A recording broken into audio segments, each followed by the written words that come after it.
अंतर जघन्य 1 समय और उत्कृष्ट 6 महीने। मतलब बचा अभी 8 समय। 8 समय में बाकी पूरे जीव 608 जीव पूरे पूरे या बचे हुए जीवों को होना ही होना है। अंतर अभाव निरंतर सिद्ध होने का काल जघन्य 2 समय, उत्कृष्ट 8 समय। 8 समय के बाद मतलब भेद होगा ही होगा। संख्या एक समय में कितने जीव शुद्ध होते हैं? एक या मैक्सिमम 108 एक समय में।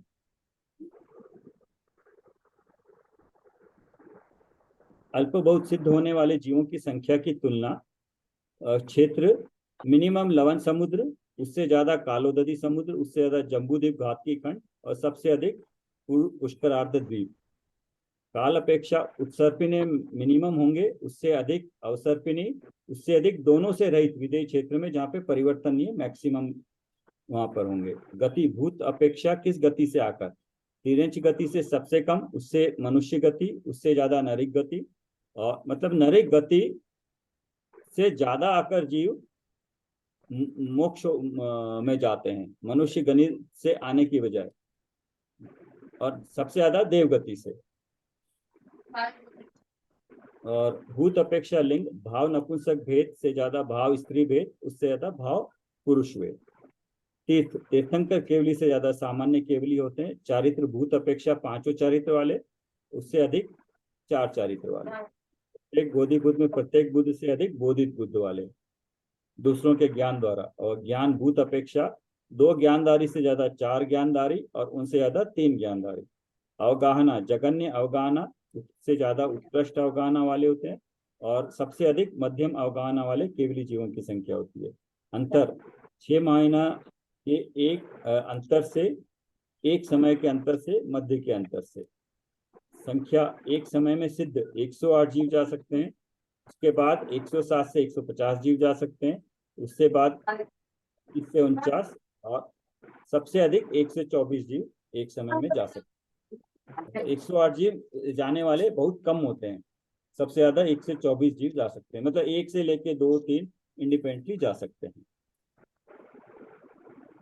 तो यहाँ पे अपना ये तत्वाश्रुत ग्रंथ का पठन समाप्त होता है। वैसे अभी हमें ये चाहे तो इनके सारे सूत्रों का एक बार जस्ट पढ़ाई जरूर करना चाहिए।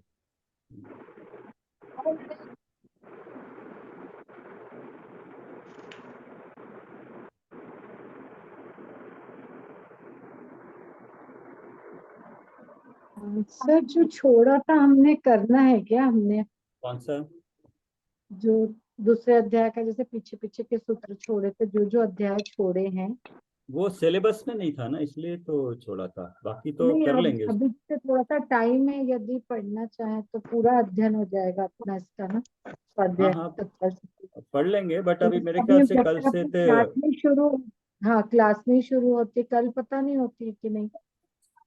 कल अभी से तक शुरू हो जाएगी क्लासेस, क्योंकि जो दूसरी थर्सडे वाला बैच है वो तो शुरू हो गया है, उन्होंने संलेखना अच्छा शुरू कर दिया है। अच्छा। हाँ, संलेखना से हमारी भी क्या नेक्स्ट फ्राइडे से हो जाएगी शुरू? कल पता लग जाएगा, हाँ। होना चाहिए। जुलाई खत्म हो गया, एग्जाम्स भी ये 2 या 3 या 5 कुछ बढ़ाया आगे 5 तारीख तक है, तो वो भी खत्म हो जाएंगे। बाकी रिजल्ट्स तो आते रहेंगे 20 तारीख तक, तो शुरू हो जाएगा मेरे ख्याल, कल पता लग जाएगा अगर मैडम फ्री है या क्या। कल अभी अपनी ये वाली क्लास फिर कभी होगी पता लग ही जाएगा, तो ये अपनी स्किप फिर कल। अगर क्लास नहीं होती है तो फिर हम बचा हुआ कल वो शुरू कर लेते हैं, हाँ जी, वो सेकंड चैप्टर को नेक्स्ट अच्छी तरह फ्राइडे तक डिटेल। अपना काफी कुछ हो जाएगा। हाँ, उनमें 5 भावों के बारे में है। 5 भाव में भी औदारिक और परिणामिक और क्षायिक भाव में कोई ज्यादा दिक्कत नहीं है। और नहीं, वो क्षैप्समिक सर हमने जो एक बार किया था वाक्य, एक क्लास में हाँ जो ओनली। वाक्य अपन ने छोड़े थे ना, हाँ, ये जो सारा, वो मतलब सर भी उस दिन बोल रहे थे ना, प्रमोद सर भी यस यस, करना है तो एक बार कर लेंगे। जीव के असाधारण भाव। हाँ, जो सारा नरक की रचना और ये जो ये चीजें भी मतलब सबको डिटेल नहीं पता है, दो लोग मध्य लोक के बारे में जो डिटेल जम्बूद्वीप का और सारा कुछ शॉर्ट में है इसमें।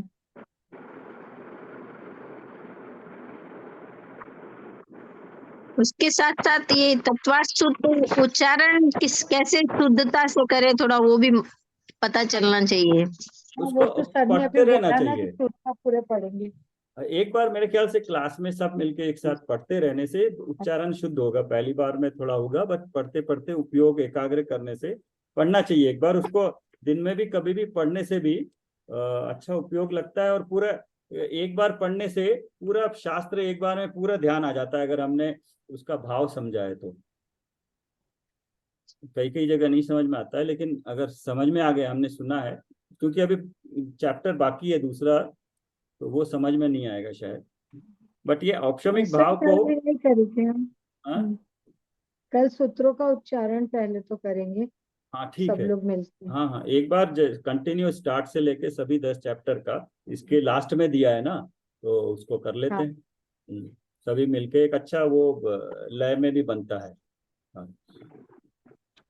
तो औपचारिक भाव जो है, उसको औपचारिक भाव को पढ़ना तो अलग बात है, बट समझने के लिए उसको थोड़ा सा, जैसे पंचलब्धि में दिया है डॉक्टर उज्ज्वला शाह का, उसको समझना जरूरी है। निषेक और स्पर्धक और आठों कर्म की कर्मों की अवस्थाएं, जो 10 अवस्था होती हैं, उनके बारे में थोड़ा सा जानने से वो समझ में आएगा उपशम में। और फिर वो 5 लब्धियां हैं, लब्धि पूर्वक होता है, फिर लब्धि में करण, लब्धि में फिर अधकरण, अपूर्व करण और अनिवृत्तिकरण।